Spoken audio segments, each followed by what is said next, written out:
Hello one and all, and welcome to Behind the Glass, your weekly automotive podcast hosted by two rather uninformed enthusiasts. No. I'm Sam from the YouTube channel Seen Through Glass. I'm Tony from Gravelwood Car Sales. And you can watch us each week. We hope you enjoy the episode.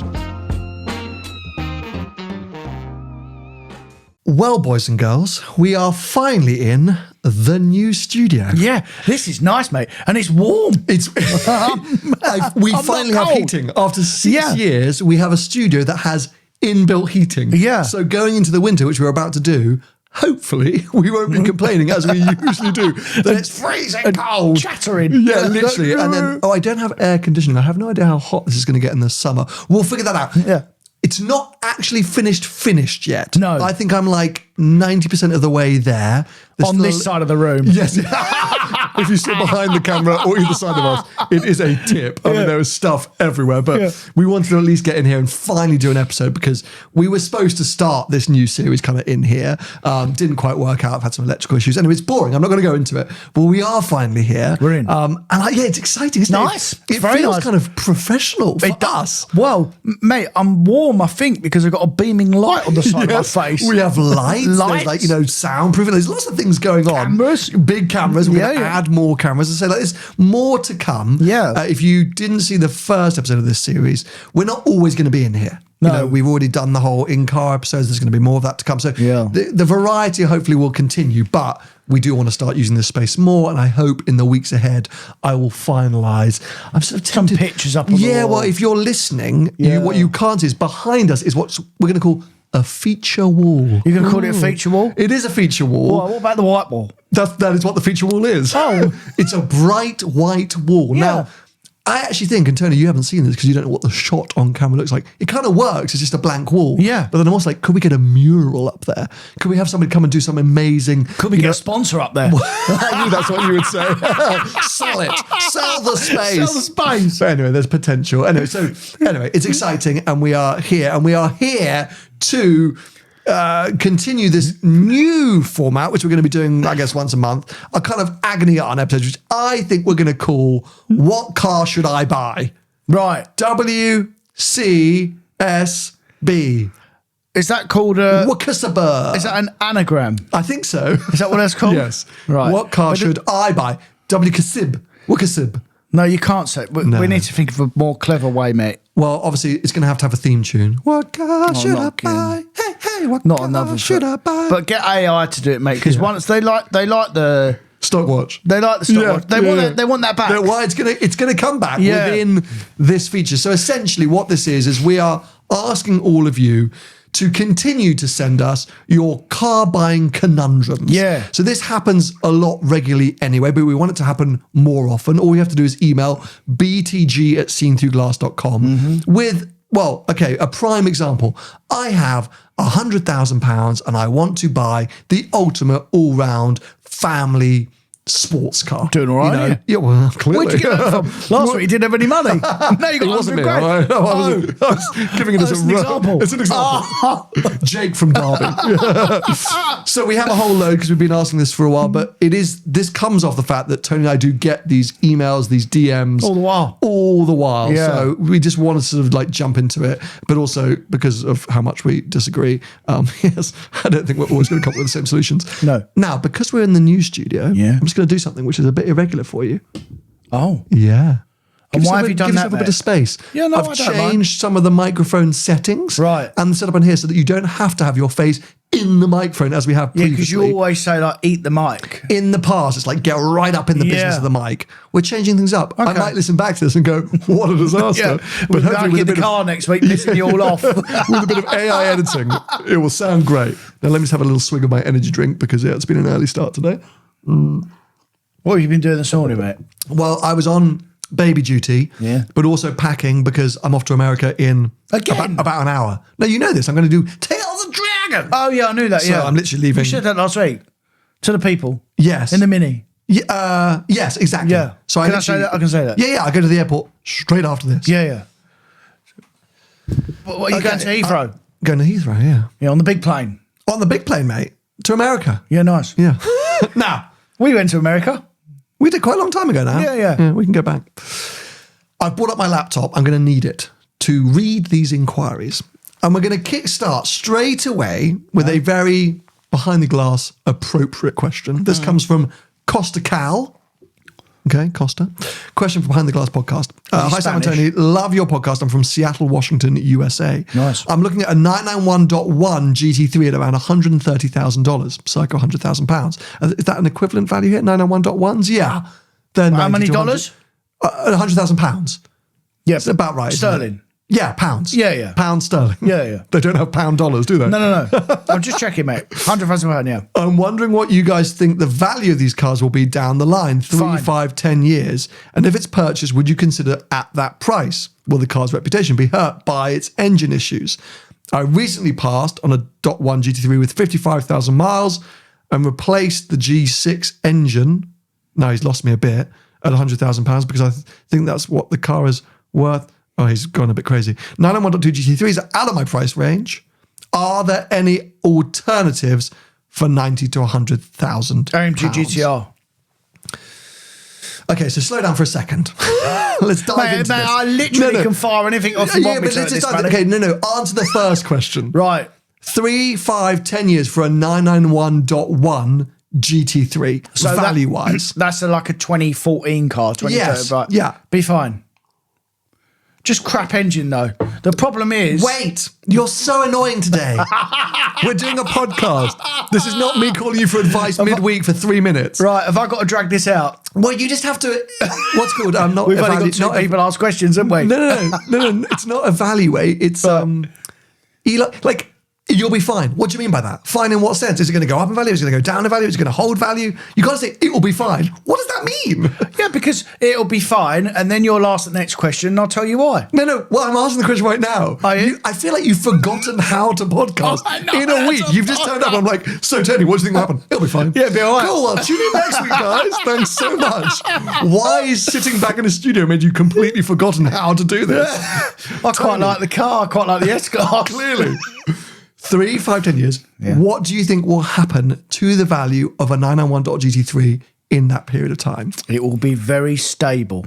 Okay, so you don't think it's going to go necessarily up or down? It will sit fairly rock solid. Yeah, and the reason why I think this is because of the price of the .2 car, which is not too far away. 20 in our country, it's like 20,000, 25,000 quid. What's the so 991.2s are around 130 grand for a Williams car? Less. Oh, wow. Okay. Yeah. Okay. Like 120, 125, depending on mileage. Sure. As well. Obviously, these are all mileage dependent and spec dependent. Porsche, especially a GT product Porsche, very spec dependent, isn't it? Yeah, you'll always pay more for a ceramic brake car. And didn't have visor back then. I know, that's lucky I'm here now, isn't it? Clearly, I've gone out to this as well.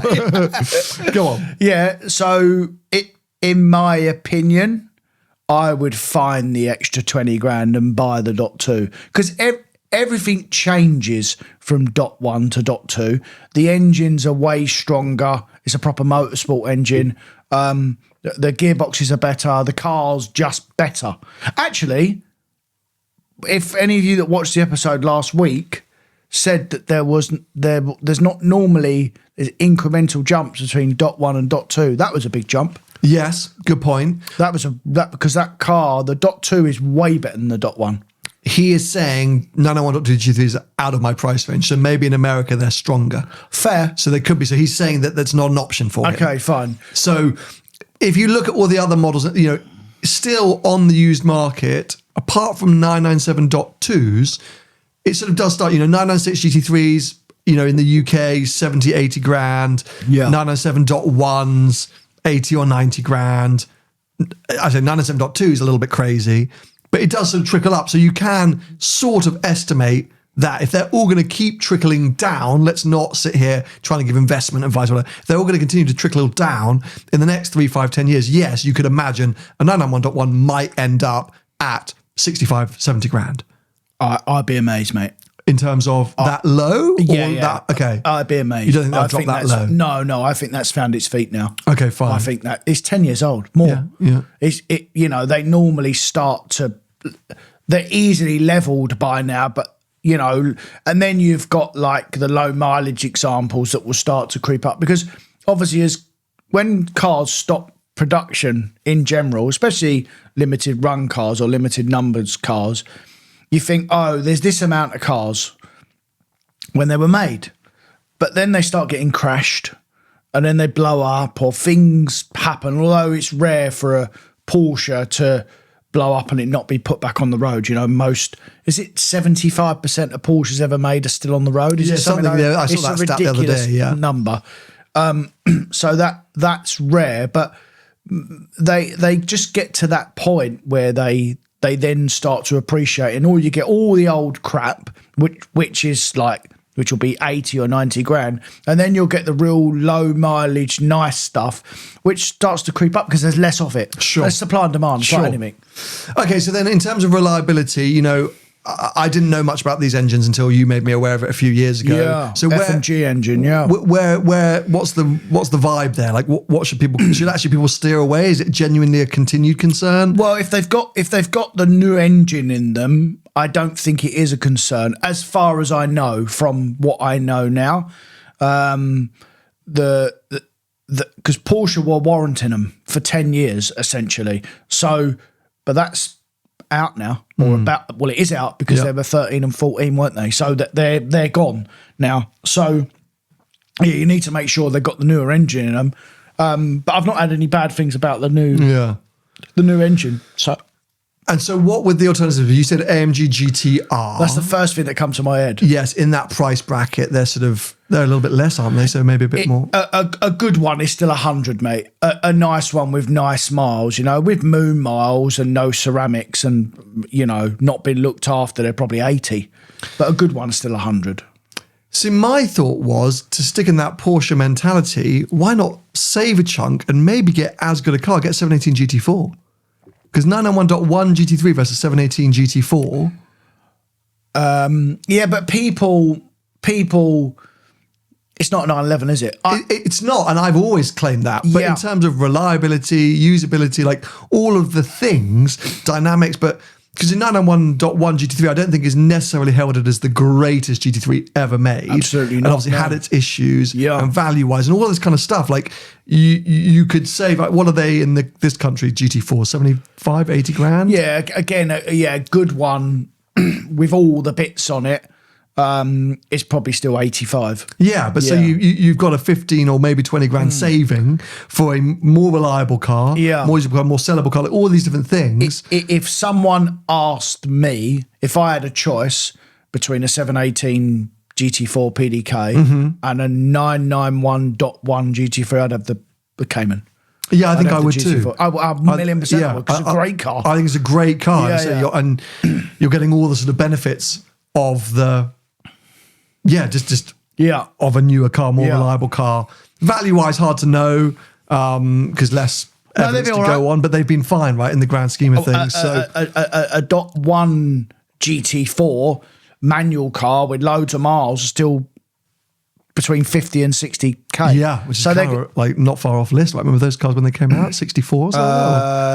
Roughly, ones, 64 with a bit of options over 70, yeah. So GT4, AMG GTR, R8, but not really a driver's car. Yeah, if you're talking about wanting, and I have a 991.1 911 now. Yeah. So if you're in that mentality, you could get a turbo, but it's not. It's weird actually, because when I think turbo, the difference between them two cars, they're really far away in terms of drivability and what they do. That, like, you know, the old turbo. Yeah, for sure. When I fast forward now, depending on what tour I do next year when we do our tours, I will pick tour dependent whether I take the turbo or whether I take the GT3. Sure. 10 years ago, I would always only take the GT3. Good point. Because they're closer now. Yes, absolutely. You know, dynamically, for sure. Dynamically, they are. That turbo all rounded is so good now. Yeah. It's not as heavy on it. It's not as light on its feet, and that, you know. But as an all round car, the gap is as closer to a GT product. I have no idea what the values are in the US, but the other alternative to look at would be a 570S, a McLaren. Well, they'll be all right. I mean, I think McLarens do all right in the US. They do. That's one of their People strongest like 'em. markets Yeah. for sure. But I just don't know, value-wise. Let's see if I can find. I think they're about that money. Well, they are in this country. They're less. In this country, you can pick up 75 grand. I mean, a good one, like a late, because with McLaren, the later build year, the better. Yeah. Essentially, like that's kind of where you want to be looking at because we had two early ones. Yeah, it allows them to get the 99210 wiggle things out. So okay, value. How do I do this? Distance nationwide. Is this America? This is America. I'm just having a look because I have no idea. In America. Clear What I've often wondered in America? Sort by price lowest. While Okay, the you're doing lowest priced 570S that I can see is $100,000. So yeah, you can find a car within your budget. He said $130,000 here. There are plenty of 570Ss. Fine. In that. Oh, there's some really nice ones. Ooh. I've always wondered about McLaren as well. Go on. State specific. Are the prices different in America? In the US? Yeah. So not about McLaren, just in general? Yeah. Because there are different state taxes, aren't there? I was going to say, do you pay more for a car in LA than what you would in like American Texas? Mate, look at that car. Do you want it or not? Yeah. $120,000. Yeah. Here we go. He hasn't got $120,000. He says he's got $130,000. Oh, $1,000. Oh, he's 25,000 miles. Yeah. Burton blue exterior. Shout out Shmee. Yeah. Black leather. $1,800 a month finance. Sounds like a lot of money to me. Yeah, that is a lot of money. Costa, I think, have a look at some McLarens. Costa, have a look at some McLarens. There we go. Don't rule out AMG GTR as well, by the way. Sure. Because that is a great car. And you're walking into the same reliability questions with McLaren as you are with the 991.1. Yeah, the Merc's pretty good. Okay, so let's move on. Costa, we hope we helped you out. Trent. So Trent says, good day, man. He's calling from Australia. Okay, I have a W204 C63 507 edition. Nice. But I want to add a pure track car. Oh, okay. Actually, you know what, Trent? We've just had this conversation because I was reading it. Your thoughts on a GT3 versus a GT4? Sorry, Trent. Yeah. Either. Rewind. Okay. Yes, moving on. Oh my God, they're all Porsche questions. Okay, Will. Hi, Sam. I have a Jaguar F-Type V6 P380. Had it for 4.5 years. Right. Recently sold that, and I'm looking for a replacement. Maximum budget is 65 grand. It's a weekend car, but will mostly be used on road trips rather than track days.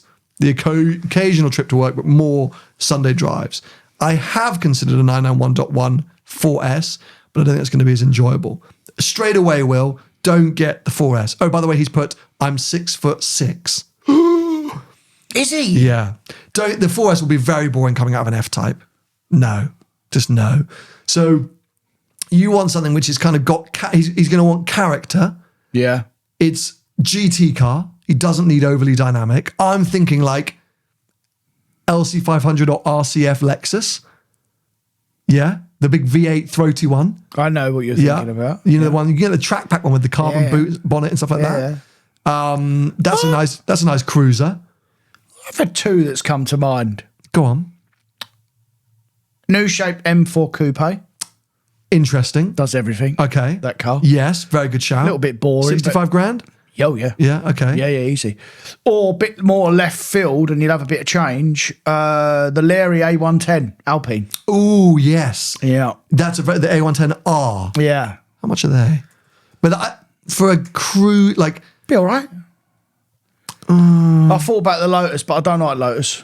Yes, I mean, I would chuck a Mira in there for sure. I'd 100% say Mira because you'd get the character from the Jag. I wouldn't say that Alpine because if he's doing it for road trips more than track days, don't get the Alpine. Fair enough. Like it's got a crap boot. Yeah. I mean, so I think a Mira. I only thought of that because of like when I think road trip, I think Alpine roads, you know? Yeah, but he's saying Sunday drives and stuff like. Yeah, all right. On the motorway in an Alpine A110R, or like if you're doing 6 hours, like, we had one come on our trial tour last year. Was that an it was an A110S or GT, and it won the car of the trip. Yeah, They are unbelievably good. But he did pay us to say that, mate. Not enough money, actually, because now we can rip it apart. But yeah, I don't know why I steer away from the Alpine, but a Mira.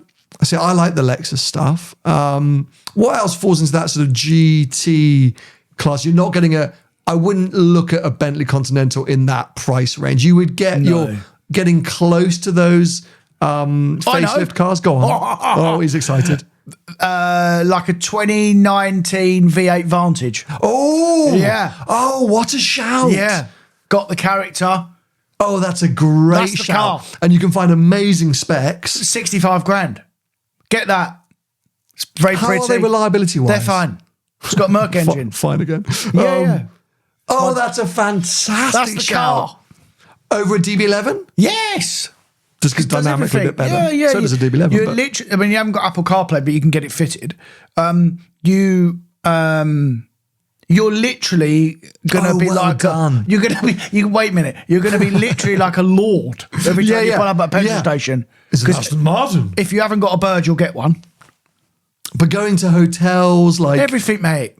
Oh, it's a great shout, Yeah, isn't the it? engine. That's the car. And that over, because you could get a last-gen V12 Vantage, but don't do that. No. Get a... Nice. Oh, well done. Yeah, I'm going to... Let's quit whilst we're ahead. Well done, Tony. You won that one. That's the end. That's the end of the episode. End of the series. Good night. Oh my God, so many people in the same conundrums. Okay, Liam. Future car buying conundrum. Total budget of 100K for one or two cars. Criteria is one needs to be a 2+2, as I have a wife and twin boys. Congrats. Who I'd like to bring along for days out in Yorkshire, the lay strict, plus road trips into Europe.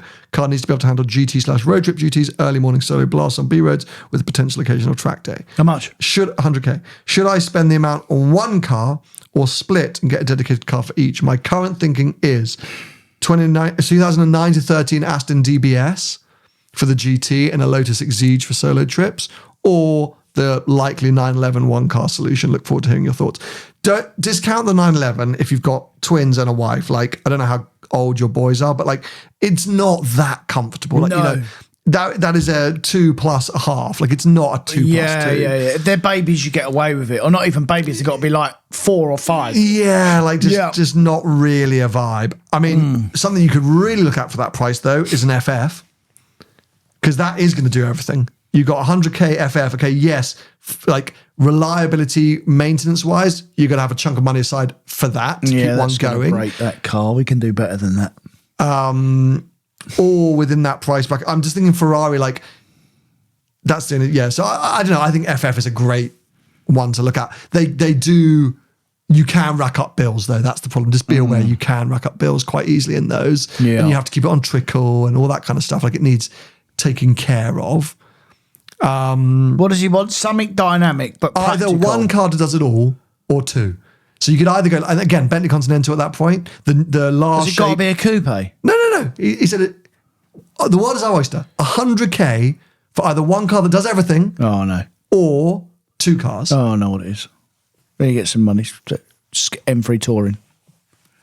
Literally 4 cars in one. I love my... And I've done dynamic driving in that car. It's fun. It's a little bit soulless, I guess. But the problem is, if you want practicality, you have to suffer something. And that car's got practicality in abundance. He said the car needs to be able to handle GT road trip duties, Yeah. the occasional drive with my wife and twin boys, and early morning solo blast. Fine. With the potential for the occasional track day. I mean, Tony's not wrong. I've been I was in Tony's M3 at the Nürburgring. Like, yes. It's fun. Because I was going to push the Bentley angle quite hard, but that's going to rid you of the occasional track day opportunity. That's going to suddenly, but I mean... Or you go down the route of 2 cars. I still can't think. I missed that car, by the way. I still can't think of a better all-round practical car. Well, then at that point, just get an M340i touring and then get a juicy, Lotus or the Alpine. Maybe that's it. Yeah. M340i touring and an Alpine. Yeah. But you're going to spend all your 100 grand. That's what he's asking. Yeah. A total budget 100 grand, one car or two. Yeah. I think you could get away. I think you could do the one car. I don't think you need to unless you really want. His option here is a Lotus, so he's clearly like Not proper. well. If you really want that like manual, raw, engaging, like stripped out thing, then okay, fine. Any of these cars we're suggesting, M3s, Bentleys, that's not going to do it for you. Not going to do that, no. At which point you have to split. You have to do two cars. Yeah. If you're like, I'm happy with one car that does it all, then yes, M3, absolutely. Anything on the Merc front, like because the RS6s, the E63s, they're all too big and heavy. Yeah. And not as engaging. C63, as we've discussed before, like the last V8 one, sure. Yeah. Or you go hot hatch and something sporty. Yeah, hot hatch isn't bad. Like get one of the last RS Megans. Yeah. One of the last great Renault Sport products. Yeah. Or Civic Type R. Civic Type R. Amazing Yeah. Civic Type R. Yeah. That's not a bad shout for the Hoon, but Yeah. it depends where your head is at. Like I'm always like, I just always struggle to really like get super hyper excited to buy hatchbacks. I always drive them and go, why don't I have one of these? But it just doesn't have that same, I don't know what it is. Yeah, I hear you. I would just. Well, it depends how fast you want to go as well, because like you could almost, you're just going to go over the 100. You could almost have the M3 Touring and something like a GR86 as well. Something that, if you just want to, because they're not very fast, them GR86s, but they're bloody good fun. Yeah, you put a fruity exhaust on it and you'd be flat. Yeah, literally flat everywhere. So you can go and have your little jaunt in that, and then you got your M3 Touring that sort of does both as well. Yeah, or an MX-5, like a MX-5. Like, there's definitely ways to chop and change. I think Tony's right. It depends on how much driving you want to do. If you're going to be bored in the sort of family car that does it all on those roads, then there's your answer. But I always make this mistake, right?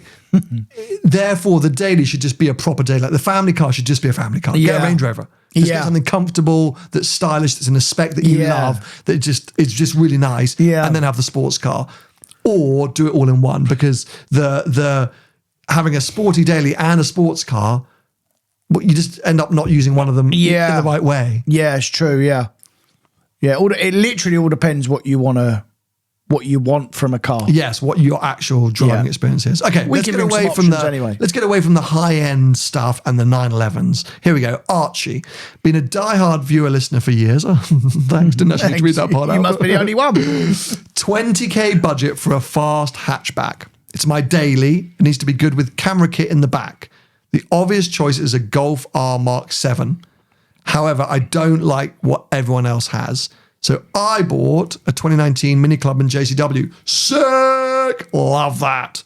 I absolutely love it. And being 23, insurance was half that of a Golf R/S3 and a third of an M40i. Do you think I made the right choice? What else would you recommend or consider? Well, you've already made your choice. It's a bit late now. Mate, but I think you made a fantastic choice. That Clubman JCW with the 306 horsepower, what a car that was. I love that. And it's kind of like, it's got that kind of weird vibe about it because of the shape of it, and it's super practical. Like, I think that's great. And if you want to do the alternative, obviously the other options is you go down the more, the Hyundai N route. Yeah, Civic, as we just mentioned. Civic Type R, If you want to like properly be engaged driving, they're the two engaged driving cars. But why did he get 7.5 for 20 grand? What's he got the Mark 7 for? Sorry? Why did he? What? Is it 7.5? Yeah, the obvious choice is a Golf R Mark 7.5/S3. Yeah. However, I don't like what everyone else has. Fair. He wants to do something alternative. And he said the insurance is half. Yeah. Because people crash Golf Rs all the time. Well, they get stolen. Ah, okay. That's the problem. And the S3s, they get stolen all the while. Okay, well, Archie, you've already answered your own question, and we approve, I think, fundamentally. Well, you do. I don't really want to drive around in a bread van, but... Josh. Hi, Sam and Tony. Here's my car buying conundrum. Yeah. I'm in my early 30s, and my wife and I have another Mini Cooper. Sorry, I say another. I put that in. He didn't say that. I have a 2005 Mini Cooper. I love its value and utility, the fun of something underpowered and light. It suits our budget as two charity workers. Freaking hell, well done. We feel like crap people now. Yeah. We're thinking of upgrading to something bigger and would love an equivalent smaller estate that's still fun, understated and practical. No dog or kids yet, but both are likely in this life, in the life of this car. Happy to stay with a modern classic or something a bit left field. Our budget would be 10 to 20k. I know exactly what it is. Oh, you'll know more. You'll know more of this than me. Well, 10 to 20k. 10 to 20k. C63 estate. Which one? The boxy one that we drove? Yeah, but they're 20 grand. I think it's too. He says he likes underpowered and light. Oh, underpowered. Yeah, he said, we're thinking about getting something bigger, but we'd love an equivalent smaller estate that's fun, understated, and practical. So hold on a sec. We're going to do it right here. I'm just basically triple checking that. I was going to say Gen 1 Octavia VRS. Yeah, I think it would be really cool because it's got that kind of like bit left field. It's a Skoda, so most people are like, I drive a Skoda, mate. It's going to be tons of fun. Good car, actually. It's a great car, right? Like proper Gen 1 or early. I mean, like an older car, good a condition as you can get. And there's plenty of them here. Grand. There's plenty of them here. Easy, yeah. Or like, you know what I always love? This is rogue. Like the early A6 all-roads. Yeah. You have to be careful with some of them, though. I remember you used to sell them when they were new. They had horrible gearboxes in them. Oh, okay. Yeah. And maybe not that fun and light, but... Yeah. So then you've got really heavy. You've got early Golf estates, but... Yeah, I was thinking of Golf. I'll tell you what I was thinking, if you want to go really cheap but bit left field, like an old Focus ST estate. Oh, nice. Yes. Something like that. Yeah, really cool. Yeah. Really cool. Like a 2005, that sort of era. Or what about a Mondeo? Yeah. Like a Larry Mondeo. Do you know what I mean? Do you know what I mean? Like a Larry racy Mondeo. Yeah, ST estate. But yeah, a big bloody V6. Or just the saloon. But not light though, mate. That's a great big old bus. Okay. He wants an estate. He don't want a saloon. He did say an estate, yeah. Yeah. He said, we haven't got dogs and kids yet, but there's got to be probably an estate. likely. The problem is, like, the German stuff, when you look at German, unless you look at, like, 3 Series estate or something like that with a small engine, it'll be all right, by the way. You get a nice, 320 M Sport petrol, that sort of money with low mileage. You get one for 10 to 15 grand. But the thing, when you start really thinking, like, left field on the German stuff, you've got to go old. Okay. And then it like starts becoming a bit unreliable. So, because it's done moon miles and stuff like that, So, if you want to have a bit of character, then the Skoda or the Focus ST estate be a good shot. Because they're light, not got a lot of power. Yeah. 170 horsepower. Understated, as I say. Part of the street, no one's just, it's a Ford or a Skoda. Yeah. So it's only those that know that. But you could rock up to a piston heads meet and people be like, oh, that's great. Yeah. Yeah, nice. Miles from Scotland, on the lookout for something fun and exciting for 55 grand. Currently driving a Hyundai i20N. Only do around 6,000 miles per year. I would say that's only. What's the average? 10 or 12? 10 or 12. Okay, fine. So he's doing all right. Would prefer automatic. Yeah. Boo. How much on? 55 grand. Preferably something that isn't going to lose a fortune. Is he going to keep his Honda? Wait. Oh. I think I'd prefer a coupe. 2 seats would be sufficient. Will be kept outside. And previously had an M240i. No, I think he's replacing the Hyundai. All right. 55 grand. I mean, he's not given us much to go on apart from he wants the coupe, an automatic. All right. F-Type. New shape M2. For 55 grand? Yes. Oh my God, go. Well, he had the M240i from 2017. Yeah. Oh, but the new shape M2 is like a different car entirely. It's a proper car. Unbelievable. Unbelievable. Yeah. That's all right. 55 grand. Go on there. There you go, Miles. Sorry, I'm literally like, I cannot be like, I had no idea those were that like inherently valuable.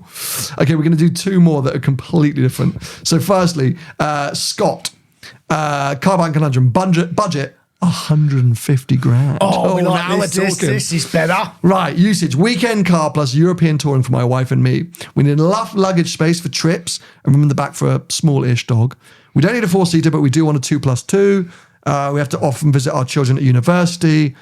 Option 1, 992.1 GT3. Option 2, Roma Coupe, Curveball Lusso. Roma. The V12. is what come to my brain straight away. What did he say budget was? 150k. I mean, Easily. Yeah, Roma's unbelievable. And I went and Yeah. drove that one again in Luxembourg. It's such a good car. Yeah. Like, it is such a good car. Yeah. And the fact that people are kind of, in inverted commas, sleeping on them is, mind-boggling to me. I would get rid of option 1, the GT3, and swap that for a turbo. What turbos are you getting for 150? Are you getting your car? Turbos, 992.1? Yeah, so don't do the GT3. It's too much. Like Way too much. You don't need it for what you've described, your potential usage case. No. And I don't know if your wife will love it. Most She'll hate male it. GT3 owners I meet who have female partners, the female partners go, don't like the GT3. Yeah. So I'm thinking, Turbo S versus Roma, Bentley Continental again, I'll shove it in there because I just want to always fly the flag for that. Yeah. But if you're spending 150k on a Bentley Continental, a bit too much You can, this day, mate. but Yeah. yeah. You're better off with the Roma or the Turbo S. They'd be the top two. Are DB12s 150 grand yet? They must nearly be. I bet they are. Let's have a quick look there. I bet they are. Because that would be my choice Would in it? all of it. Yeah. I love that DB12. And if you're fair. talking about having kids at university, I'm assuming you're above the age of 30. Well, Yes. got to be. Exactly. And so, in all of that, I'm like, an Aston Martin is probably going to suit you. It's a very versatile car. Yeah. Cheapest one on the market at the moment I can see is 145 grand. Yeah. 3,000 miles. Nice black car. Does everything. It's got the practicality. Great new infotainment system. Like, stunning. Like, The only thing that stopped me agreeing with you and picking the other two, and I did personally, by the way, is the values.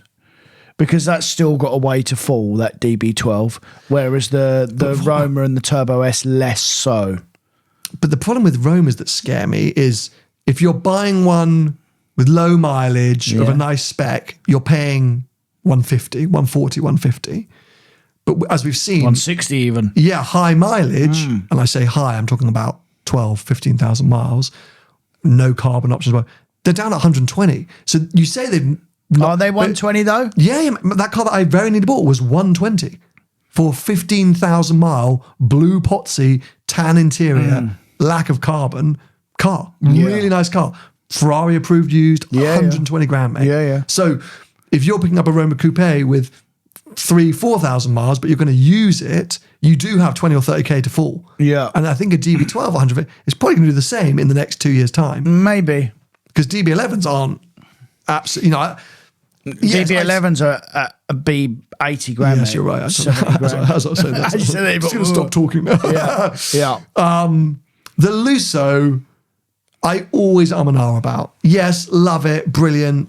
Would you get a V12 one? I suppose you would, wouldn't you? Just Yeah, and That again, money. they're very similar to the Roma, spec dependent. Yeah. But you would sneak into a V12 one, and yes, you do get Ferrari warranty, and you Yeah. could get like.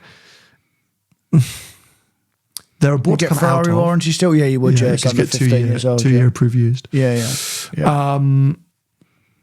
No, I wouldn't pick that. I wouldn't pick that either. No. It's all very good, when we had one on our tour Yeah, I like, fell in this love with year. it. Like, we fell in love with it. But actually, when you bite the bullet and you actually weigh everything up, you go, actually, that's not what I want.